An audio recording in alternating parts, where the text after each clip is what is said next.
প্রথমে তপসিয়া, তারপর মেট্রোপলিটন। ঋতব্রত তৃণমূলের অনুষ্ঠানে কুণাল ঘোষ হাজির। ঋতব্রত তৃণমূলের স্বাধীনতা দিবসের উদযাপন ছিল, যেখানে বিধায়ক, বেলেঘাটার বিধায়ক তিনি কুণাল ঘোষ হাজির হলেন, আর তাকে দেখে হতভম্ব হয়ে পড়ল ঋতব্রত তৃণমূল। শহীদ বেদিতে মাল্যদান করার পর কুণাল ঘোষকে বলার জন্য আমন্ত্রণ জানানো হয়। মাইক হাতে নিয়ে মমতা বন্দ্যোপাধ্যায়ের নামে জয়ধ্বনি তোলেন কুণাল ঘোষ। প্রধানমন্ত্রীর সমালোচনা করেন এবং অনন্ত মহারাজের গ্রেফতারির দাবি করেন তিনি। আমি পরপর আপনাদের সামনে রাখবো যে কুণাল ঘোষ কি বলছেন এবং কি বলছেন ঋতব্রত বন্দ্যোপাধ্যায়। তো আমি ওখানকার বিধায়ক, আমার দলের নাম করে পতাকা তুলছেন, তো আমি সেই জন্য সেখানে গাড়ি থেকে আচমকা নেমে পড়েছি। আমি নেমে পড়ে আমি এবং আমার যে সহকর্মীরা ছিলেন, আমি ওখানে ঢুকলাম। ওরা ছিলেন একটু আকস্মিক, একটা বিস্মিত তারা হলেন, বুঝতেই পারছিলাম তাদের প্রতিক্রিয়ায়। তো আমি বললাম যে না, আমি বিধায়ক এই এলাকার, আমার দলের নাম করে পতাকা তোলা হচ্ছে, তাই আমি দাঁড়িয়ে গেছি। আমি তো ওখানে যাব বলে যাইনি, আমি ওখান থেকে ফিরছিলাম, আমি দাঁড়িয়ে গেছি। আর ওটা আমার যাতায়াতের রাস্তা, ওই রুট দিয়ে গেলে। আমি গেছিলাম আমার দোলার সেন, বৈশ্বনাথ চট্টোপাধ্যায় আমাদের দলের অনুষ্ঠানে। তারপর বালির শিবিরের কে কি করছে, এখন যেহেতু আমাদের দলের নাম করে করছে, আর আমি ওখানকার বিধায়ক, তো যাওয়ার সময় আমি দেখি যে কয়েকজন দাঁড়িয়ে আছেন এবং তারা তো আমার পরিচিত মুখ। তো আমি আচমকাই গাড়ি থেকে নেবে, তার সঙ্গে তো কোনো শিবিরের নয়। আমি তো ওখানে গিয়ে বলছি মমতাধীন নেতৃত্বে তৃণমূল কংগ্রেস চলছে, তো ওরা তো সেটা বলছেন না বলেই বিরোধ। তো ফলে আমি কেন ওদের সঙ্গে যেতে যাবো? যে কুণালবাবু আসলে তো বিভিন্ন জায়গায় মেসেজ করছেন, ফিলার পাঠাচ্ছেন, বার্তা পাঠাচ্ছেন, আমাদেরও অনেকের সঙ্গে কথা বলছেন। তো এবারে মনে হলো আজকে যেন সরাসরি এসে ফিলার পাঠাতে চাইলেন। তো সরাসরি এসে ফিলার পাঠাতে চাইলেন। আর একটা জিনিস আমাদের মনে হয়, দেখুন আমাদের তো একটাই অফিস কেন্দ্রীয়ভাবে, তো একটা অফিসেই স্বাধীনতার দিবস আমরা পালন করেছি। তো যেহেতু মানে তপসিয়ায়ও পালিত হয়েছে দেখলাম, তাহলে আরও 16টা জায়গায়, কারণ কদিন আগেই তো কপিল সিবাল জানিয়েছেন কালীঘাটের পক্ষ থেকে যে 17টা পার্টি অফিস চালাতে 1 কোটি টাকা লাগে। তো একটা জায়গায় হয়েছে তপসিয়াতে, বাকি 16টা জায়গাতেও নিশ্চিতভাবে স্বাধীনতা দিবস পালিত হয়েছে। দেশে হতে পারে, দেশের বাইরে হতে পারে, অন্য রাজ্যে হতে পারে, কেম্যান আইল্যান্ডসে বা ভানুয়াতুতুতে কোনো ওভারসিজ আউটলেটেও স্বাধীনতা দিবস পালন হতে পারে, কোনো সমস্যা নেই। আশা করবো সেই ছবিগুলো পাওয়া যাবে, মানে সেখানে যেখানে স্বাধীনতা দিবস পালিত হলো।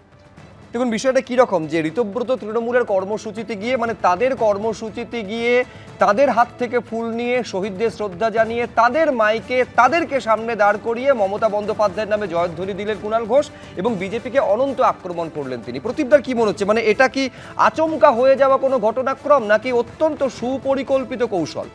হ্যাঁ, একেবারেই খুব কৌশলী পদক্ষেপ। এবং আমার তো মনে হচ্ছে স্বাধীনতা দিবসে কুণাল ঘোষ এসছেন, প্রজাতন্ত্র দিবসে মমতা বন্দ্যোপাধ্যায় চলে আসবেন দেখবেন এই ঋতব্রত তৃণমূলের এখানে এই ধরনের বক্তৃতা দিতে। মুশকিলটা হচ্ছে ঋতব্রত তৃণমূলদের একটাই অভিযোগ, সেটা হচ্ছে অভিষেক বন্দ্যোপাধ্যায়। তারা মমতা বন্দ্যোপাধ্যায়কে মেনে নেন, তাকে মার্গদর্শক হিসাবে রাখতে চান, ফিলোসফার হিসাবে রাখতে চান, ফলে কুণাল ঘোষ আসায় খুব একটা অসুবিধায় পড়েন। মুশকিলটা হচ্ছে যে কুণাল ঘোষ কী চাইছে বা তৃণমূল কংগ্রেস কী চাইছেন। দেখুন, নবারুণ ভট্টাচার্যের একটা খুব গুরুত্বপূর্ণ উপন্যাস হচ্ছে ফেতারু, যেটা দেবেশ চট্টোপাধ্যায় নাটক করেছেন। ফেতারু হচ্ছে যে উড়ে এসে জুড়ে বসে লণ্ডভণ্ড করে দেয় আর নিজেদের আখের গোছায়। এই 4 তারিখের পরে তৃণমূল কংগ্রেসের লোকেরা ফেতারুর মতো সব জায়গায় ঘুরে বেড়াচ্ছে। কিছু ঋতব্রত তৃণমূল, কিছু এনসিপিআই বিজেপিতে ঢুকতে চাইছে, আবার কুণাল ঘোষ চলে আসছে এখানে ঢুকতে চাইছে। মানে এরা নিজেদের আখের গোছানো, নিজেদের বিরুদ্ধে তদন্ত না হওয়া এবং যে দুর্নীতিগুলো করে যাচ্ছিল সেগুলো যেন তলায় তলায় করে যেতে পারি, এই একমাত্র লক্ষ্য, আর কোনো লক্ষ্য নেই। কোথায় তৃণমূল কংগ্রেসের কোন অফিস? এই যে অফিসের কথা বলছেন, কদিন আগে সন্ধ্যেবেলায় ঋতব্রত তৃণমূল গোষ্ঠী, কুণাল ঘোষ গোষ্ঠী, তারা গিয়ে ওখানে তালা দিয়েছেন 2টো। এখন দেখছি একটা দলের তালা খুলেই সবাই ওখানে ঢুকছেন। তাহলে তালা দিয়ে, এবং এই ঘটনা নিয়ে এই মুহূর্তে চন্দ্রিমা ভট্টাচার্য ঋতব্রত তৃণমূলে আছেন, এই ঘটনার পরিপ্রেক্ষিতেই আছেন। তাহলে আজকে এই যে কুণাল ঘোষ গেলেন, এগুলো কোনো স্তম্ভিতর ব্যাপার নয়, ধীরে ধীরে মিলে যাবে। যত দেখবেন অভিষেক বন্দ্যোপাধ্যায় বিদেশে চিকিৎসার জন্য থাকছেন, তত এনাদের মধ্যে স্পেসটা কমতে থাকবে এবং তারপরে আস্তে আস্তে মিলে যাবে। মানে এইখানে একটাই লক্ষ্য, যে কোনোভাবে এই যে বিভিন্ন নাম আমরা এতক্ষণ ধরে একটু আগে আলোচনা করছিলাম, এরা তো অ্যাকচুয়ালি অরিজিন হচ্ছে তৃণমূল কংগ্রেস। ফলে তৃণমূল কংগ্রেসের যে বিশাল দুর্নীতির পরিমাপ, সেই বিশাল দুর্নীতির যেন চোখের নাগালে মানুষ না আসতে পারে, এইটা মানুষের সামনে যাতে উঠে না আসতে, তদন্তের গতি প্রকৃতি থেমে যাক, ধীমে হয়ে যাক, অন্যদিকে ঘুরে যাক, এইটাই একমাত্র লক্ষ্য। ফলে আপনি স্বাধীনতা দিবসে স্বাধীনভাবে এসেছেন, কিন্তু আপনি রাজনৈতিকভাবে পরাধীন থাকবেন বাংলার মানুষ, সেটা কিন্তু বুঝিয়ে দিই। দেখুন মিলে যাবে শেষমেশ এইটা বলছেন প্রদীপ চট্টোপাধ্যায়, কিন্তু কে কোনটাতে মিলবেন? মানে কালীঘাট তৃণমূল ঋতব্রত তৃণমূলে মিলবে, নাকি ঋতব্রত তৃণমূল আবার কালীঘাট তৃণমূলে ফেরত যাবে? এই দাবি এবং পাল্টা দাবি চলছে, কিন্তু এই তৃণমূলের ভবিষ্যৎটা কোন দিকে? দেবনারায়ণ সরকার। যে নির্লজ্জ ভয়ে লোভে করে অস্বীকার, দুর্গতিতে করে অহংকার, এটা হলো নমস্কারে রবীন্দ্রনাথ বলেছিল। নির্লজ্জ ভয়ে লোভে করে অস্বীকার, দুর্গতিতে করে অহংকার। শেক্সপিয়ারও বলেছে, measure for mirror, our doubts are traitors and make us lose the good we oft might win by fearing to fearing to attempt.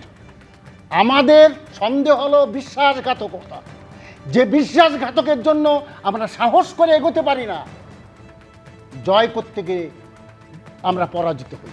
তো এই যোগগুলো যেভাবে এগোচ্ছে এখন পরাজিত হচ্ছে। এখন আস্তে আস্তে এটা যে এর যে নয়, ঋতব্রতর কৌশল নয়, এটা কি করে বলবে? আরে ভাই তুমি আমাকে রক্ষা করো।